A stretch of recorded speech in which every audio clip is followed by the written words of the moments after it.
Assalamu alaikum wa rahmatullahi wa barakatuh. Alhamdulillah alladhi anzala alayna kitaban kashamsi wa duhaha wa arsala ilayna rasulan kalqamari idha talaha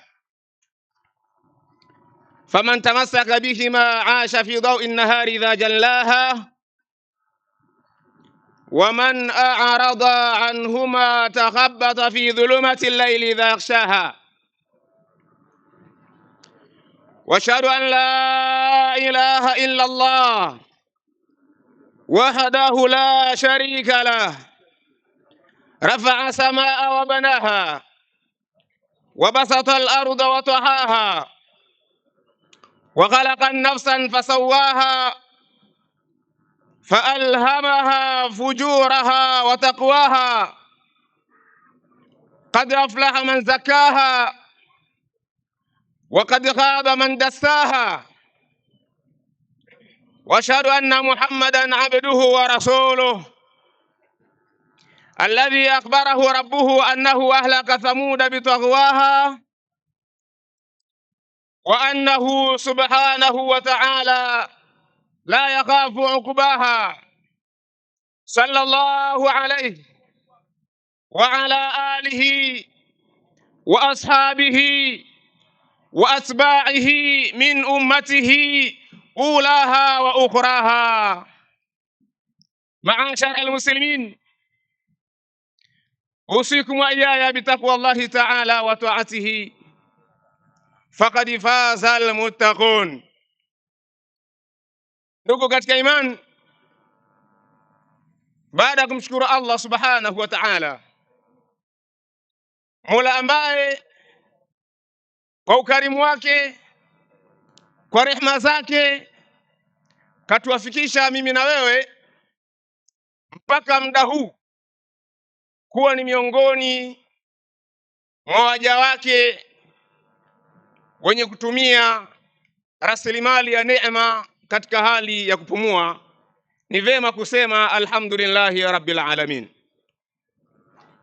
kwa sababu wapo ndugu zetu katika imani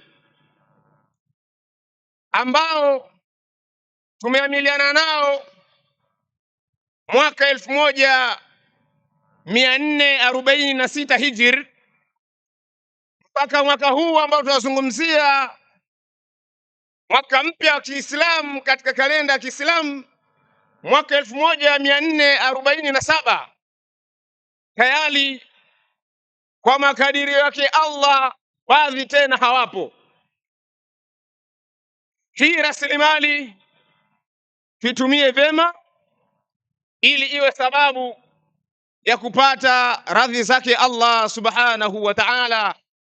Tabaraka alladhi biyadihi almulku wa huwa ala kulli shay'in qadir alladhi khalaqa almauta walhayata liyabluwakum ayyukum ahsanu amala wa huwa al-azizul ghafur. Kisha tufanye wengi katika hali ya kumtakia rehma kiongozi wa umma mtume wetu Muhammadin sallallahu alayhi wasallam. Haifichikani Qurani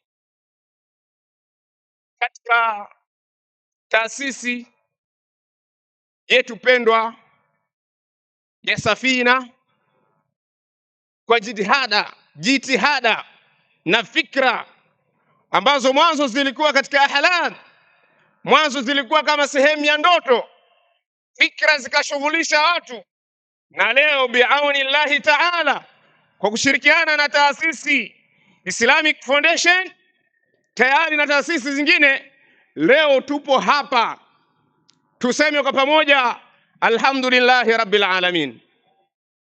Alianzisha fikra, Allah amlipe, walioichukua fikra hiyo ya kongamano hili katika mji wetu wa Mwanza katika nchi ya Tanzania, alhamdulillah, nao pia Allah walipe, na kila aliyehusika farda nafsa au biumum, kwa ujumla, sawa ni mtu mmoja au wawili au watatu au kundi, mpaka leo tupo hapa.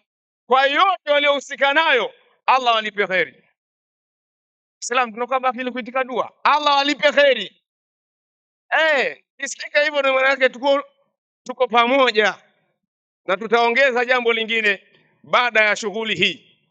Al-infaqu fi sabilillah. Leta taswira hapo ulipo. Kwa sehemu imeandaliwa mashaallah, kwenye kivuli, walillahi alhamd. Mada hii na ulipo, iambie nafsi yako al-infaqu inahusika. Iambie nafsi yako hapo ulipo, al-infaqu imehusika na itaendelea kuhusika. Hivyo naomba tusikilizane kwa nyakati hizi ambazo Allah subhanahu wa ta'ala kakadiria mimi nazungumza, wasikiliza, na wale wafuatiliaji pia ambao sehemu mbalimbali, nchi mbalimbali wafuatilia, nao pia wajiambia hapo walipo al-infaqu inahusika. Ndugu zangu katika imani, tukio la mwanzo ambalo kila mmoja alete taswira, kauli ya Abdullah ibn Mas'ud akizungumzia suala la kunufaika na siku katika umri. Anasema Abdullah ibn Mas'ud radhiallahu anhu, ma nadimtu ala shay, sijawahi fikiria kupata hasara ya majuto katika kitu. Hasara yangu, nadami, sehemu ya majuto, sehemu ya fikra ambayo inanishughulisha kuwa natakuwa nijute, ni siku ambayo talaat shamsu am gharabat shamsu, jua limezama, maanake limechomoza kisha likazama. Nakaswa ajali, muda wangu wa kuishi ulimwenguni umepungua. Walam yazdad fihi amali, siku hiyo ikawa hakuna amali njema iliongezeka. Anasema Abdallah huyu bin Mas'ud, sahabiyul jalil, darasa zilizopita tumewahi kusikia kisa akiwa juu ya mtende, kisimlia Sheikh Muhammadain hafidhahullah. Ana mengi huyu, lakini analeta taswira Muislamu apate kuzinduka. Siku kupita, jambo la kwanza, umri umepungua. Umri ukiwa katika hali ya kupungua, je, umeongeza kheri au haujaongeza? Ikiwa siku itamalizika, na saa hizi nyakati tulizonazo, ama karibu jua laenda kuzama hili, tukawa hatujaongeza kheri katika siku hii, ni siku ya hasara sana. Maashara almuslimin, huyu Abdallah bin Mas'ud radhiallahu anhu, ambaye anajutia siku kupita bila kuongeza kitu, ana mazuri mengi katika Uislamu, ana mazuri ambayo amesifika nayo katika ummati Muhammadin sallallahu alayhi wasallam. Nikupe baadhi, mawili au matatu. Huyu ambaye anajadili suala la kumalizika nyakati bila kuongezeka kheri ndani yake ni sahaba ambaye Mtume Muhammadin sallallahu alayhi wasallam anasema, man arada an yaqra alqur'ana ghaddan kama unzila falyaqra biqira'at ibn Abd, ay Abdallah ibn Mas'ud. Mtume anasema akiwaambia masahaba na umma kwa ujumla, yule ambaye ataka kuisoma Qur'an kama ilivyoshushwa kutoka kwa Allah, basi aisome kwa kisomo cha Abdallah ibn Mas'ud. Allahu akbar. Tayari hii ni tazkia ya kwanza kaipata kutoka kwa Mtume Muhammadin sallallahu alayhi wasallam. Jambo la pili la faida uchukue kwa Abdallah ibn Mas'ud, ambaye anajutia nyakati kumalizika bila kuongeza kheri. Ni sahaba wa kwanza, awwal sahaba alladhi azhara am jahara tilawata alquran fi makkah ba'da nabiyina Muhammadin sallallahu alayhi wasallam. Sahaba wa kwanza katika mji wa Makka kudhihirisha kisomo cha Qur'ani kwa sauti katika mji wa Makka baada ya Mtume Muhammadin sallallahu alaihi wasallam ni Abdallah ibn Mas'ud. Sahaba wa kwanza kusoma Qur'an kwa sauti na watu wakaisikia baada ya mtume ni Abdallah ibn Mas'ud. Abdallah huyu anajutia nyakati kumalizika bila kuongeza kheri. Ni sahaba, alidiriki hijra mbili. Hijra ya kwanza lilhabasha wa thania ila almadina. Hijra ya kwanza ilikuwa ni kuelekea Habasha na hijra ya pili ilikuwa ni kuelekea katika mji wa Madina. Abdallah ibn Mas'ud ni ambaye adraka qiblatain, katika masahaba waliodiriki qibla mbili. Ya kwanza ikiwa katika Masjid Quba, pili ikawa katika Masjid Haram. Alihusika Abdallah ibn Mas'ud. Ndugu zangu, nilitaka kutoa kwanza huu muhtasari wa Abdallah anajutia nyakati, na sisi tujifanyie tathmini. Pamoja na mazuri hayo, bado anajutia siku kumalizika na kheri haijaongezeka katika matendo yake yaliyokuwa mema. Al-infaqu fi sabilillah. Hakuna jambo lenye kheri kubwa kama al-infaq. Limadha? Kwa nini? Ni jambo pekee ambalo mwanadamu atalihitajia hinama yudrikuhu man malakul maut. Wakati malakul maut anamfika mja, mwanadamu atatamani kurudi duniani. Liajili madha? Aliyati liajili salah am liajili siyam wal hajj? La, huyu ambaye anatamani kurudi duniani, atamani kuja kwa ajili ya kutekeleza ibada, ataraji kuja hapa kwa ajili ya funga au kwenda hija? La, anataraji kupata muda mchache ili kutoa kile ambacho Allah subhanahu wa ta'ala kamjalia. Tunasubiri tufikiwe na mazingira hayo.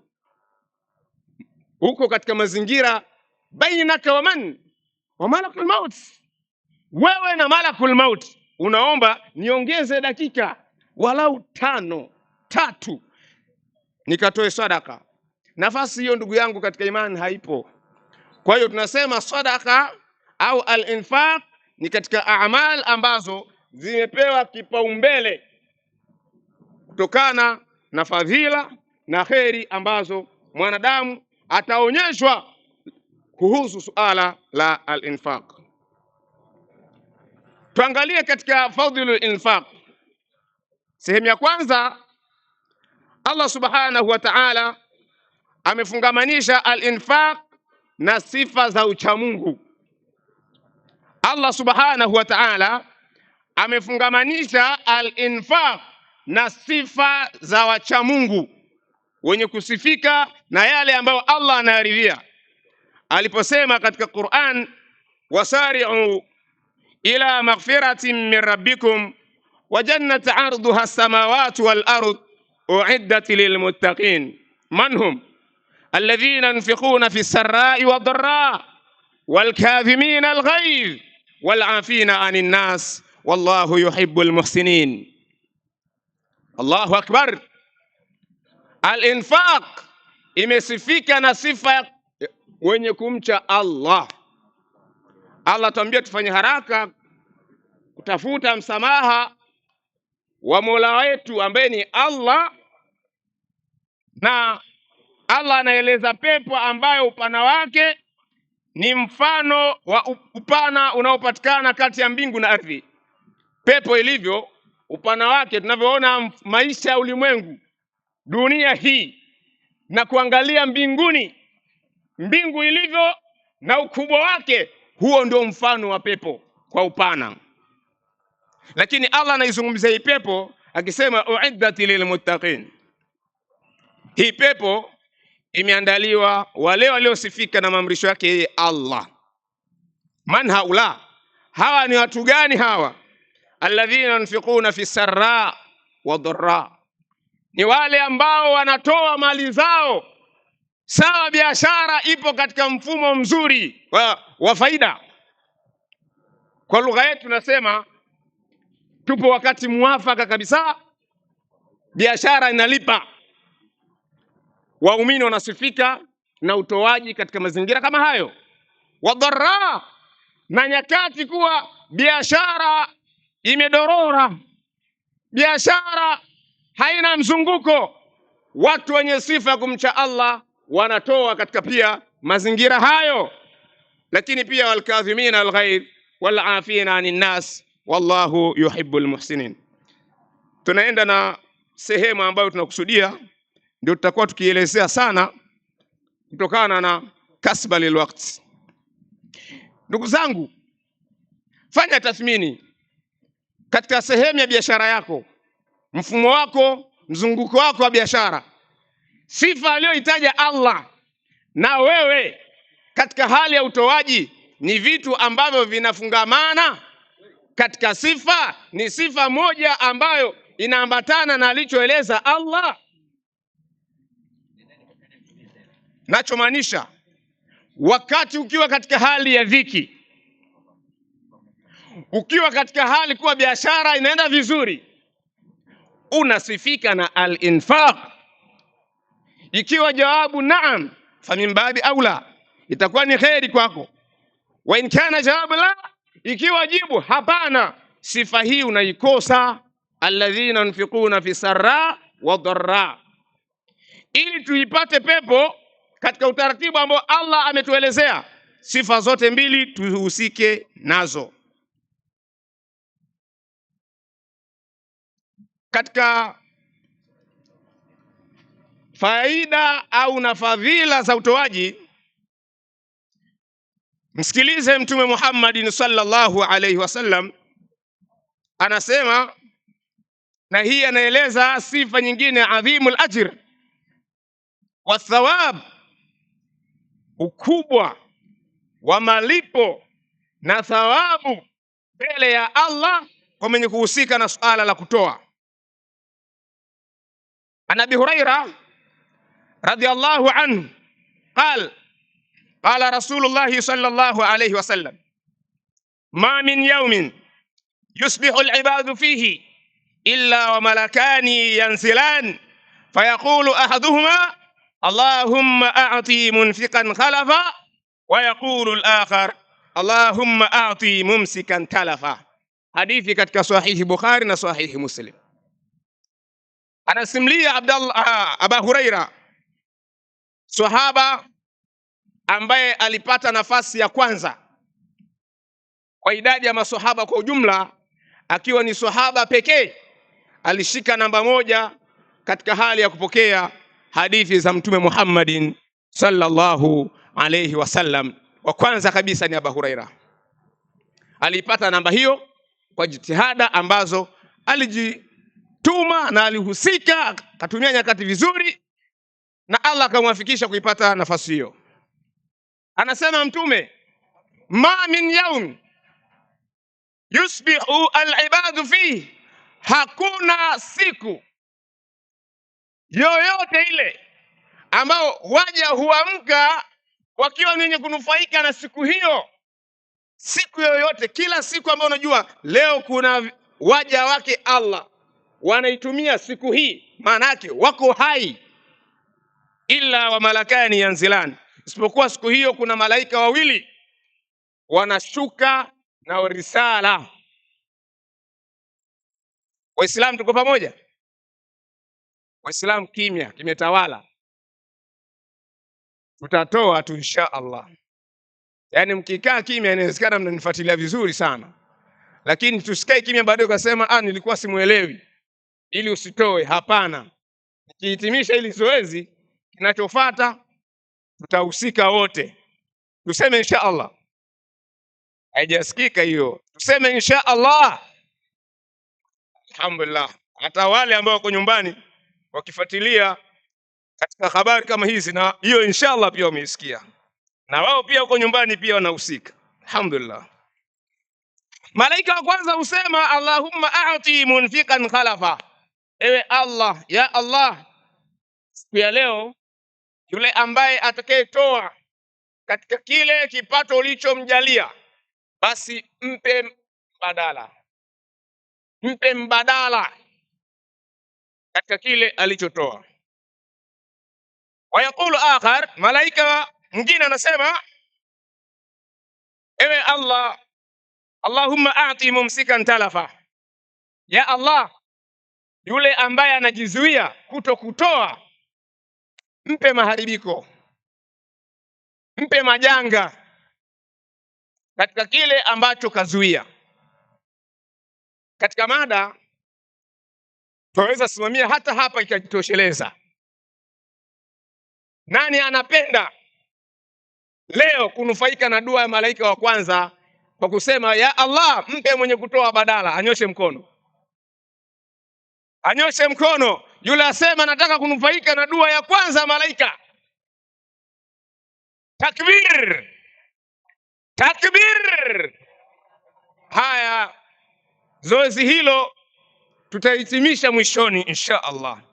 Kwa hiyo sehemu ya pili, hakuna ataka hasara kwa dua inayoombwa kusema Allahumma a'ti mumsikan talafa.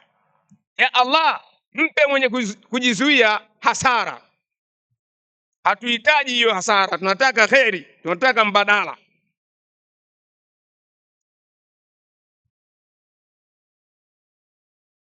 Hadithi ya pili anasimulia Uqba bin Amir radhiallahu anhu قال سمعت رسول الله صلى الله عليه وسلم يقول كل امرئ في ظل صدقته حتى يفصل بين الناس أو قال حتى يحكم بين الناس.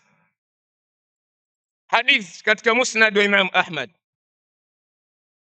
Asema Uqba bin Amir sahabi aljalil, sami'tu Rasulullah sallallahu alaihi wasallam yaqul, nilimsikia, maana yake kwa masikio yake hapo yupo na mtume, nilimsikia mtume akisema kullu mri'in fi dhilli sadaqatihi yawm alqiyama, kila mtu siku ya kiyama atakuwa katika wigo wa kivuli chake kinachofungamana na sadaka. Wataraji kivuli siku ya kiyama ni sadaka yako. Sasa utajifanyia tathmini, wataka sadaka ya 500, maana yake kivuli cha 500, kivuli cha 1000, kivuli cha 10,000, cha 100,000, milioni, bilioni, bali insanu ala nafsihi.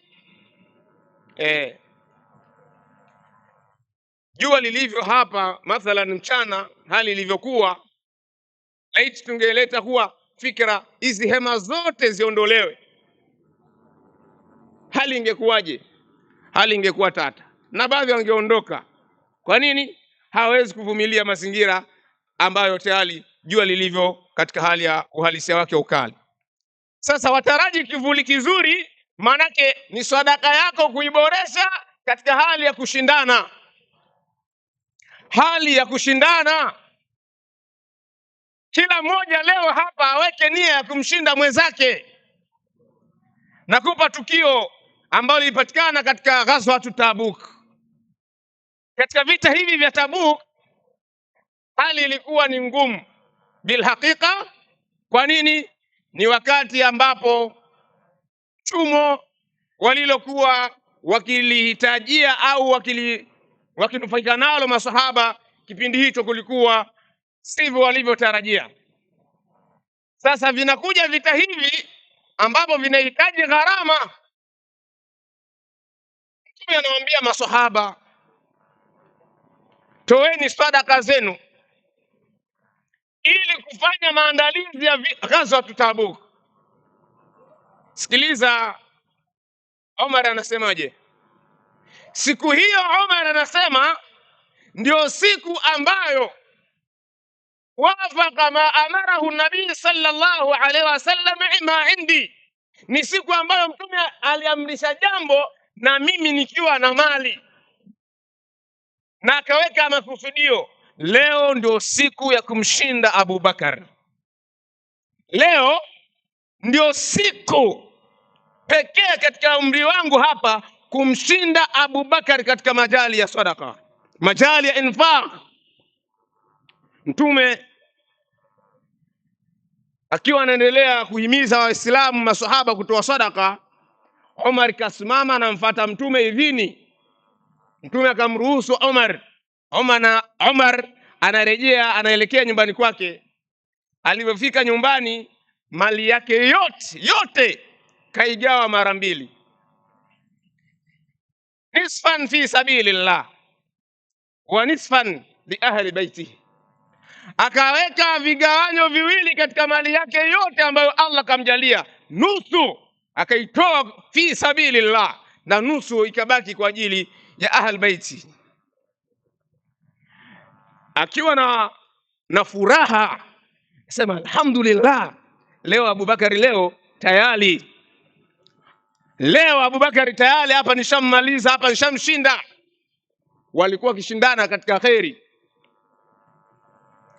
Akiwa katika mazingira kama hayo, anakuja kwa Mtume Muhammadin sallallahu alaihi wasallam. Mtume pia akamuuliza Umar, madha tarakta fil bait, madha tarakta, umeacha nini Umar? Mali iliyoonekana pale, Waislamu walipata shauku kuwa alhamdulillah, vita hii tayari maandalizi yashaanza kuwa mazuri, yanapendeza. Sawa, wasema lugha yetu ya Kiarabu, naweka aini kidogo maandalizi yashafanyaje? Yanapendeza, shapendeza. Wakafurahi maswahaba na Mtume naye akafurahi. Ama karib, muda mchache, Abubakar anakuja na mali ambayo Umar hakutarajia. Allahu akbar, Allahu akbar. Anaulizwa Abubakar, madha tarakta fil bait, madha tarakta ya Abubakar, umeacha nini Abubakar? Umeacha nini nyumbani Abubakar? Anasema taraktu Allah wa rasula, nyumbani huko nimemwacha Allah na mtume wake. Allahu akbar, nimemwacha Allah na mtume wake. Umar anasema tayari siwezi tena, siwezi kumshinda tena Abubakar, siwezi. Iambie nafsi yako, huyu nile naye jirani leo ndio siku mimi leo ndio kwa nimzidi. Iambie nafsi yako hivyo. Ikiwezekana mwambie nakuzidi, mwambie tayari ujumbe ushafika. Sasa leo mwenzako kashakwambia nitakuzidi, na wewe mwambie haunizidi. Alhamdulillah, takbir, takbir. Baada ya zoezi hili tunataka kuishi ile aya khitamuhu misk wa fi dhalika falyatanafasil mutanafisun. Tushindane katika khairi. Ndugu zangu katika imani, tukio ambalo litakuwa na tija na faida katika umri wetu tukiliendea zoezi la al-infaq fi hayatina, kwanza kabisa iwe al-ikhlasu lillah. Na hichi ni kipengele kinahusiana adabul infaqi, adabu za utoaji. Ukiwa unatoa sadaka yako, hakikisha al-ikhlas, la sivyo ya wailata wa ya hasirata. Kinyume na hivyo, asara ilioje, maangamio yalioje kwa mtu ambaye ametoa mali yake kisha siku ya kiyama anatupwa katika moto wa Jahannam. Ukirejea katika sahihi Bukhari, sahihi Muslim, babu riya ni hatari, wanaelezea wa mtu wa kwanza, watu wa mwanzo kuhukumiwa na Allah ni mtu ambaye alipambana fi sabilillah. Kama ni kuuawa, kauawa fi sabilillah. Siku ya kiyama anaambiwa na Allah, ulifanya nini? Anaambia, ya Allah, nilipambana fi sabilik. Ukweli wa kupambana mpaka nikadirikiwa na mauti. Allah anamwambia, umesema uongo, umesema uongo, bali ulipambana, ulipigana ili watu wakuite jemedari. Fakad qila, na ilisemwa kauli hiyo. Allah anawaamrisha malaika, mshikeni huyu, pelekeni motoni. Mtu wa pili ni mtu ambaye alitoa mali zake, ataulizwa katika hali ya kutoa kwake, atasema, ya Allah, hakuna jambo lolote la khairi lilifungamana na al-infaq isipokuwa nilitoa. Allah anamwambia, hapana, umesema uongo, umesema uongo. Bal tasaddaqta liyuqalu laka jawad, ulitoa ni kweli, ila ulikuwa na shabaha, ulikuwa na lengo ili watu waseme fulani ni mtoaji. Fakad qil, ilisemwa hiyo kauli, ilisemwa.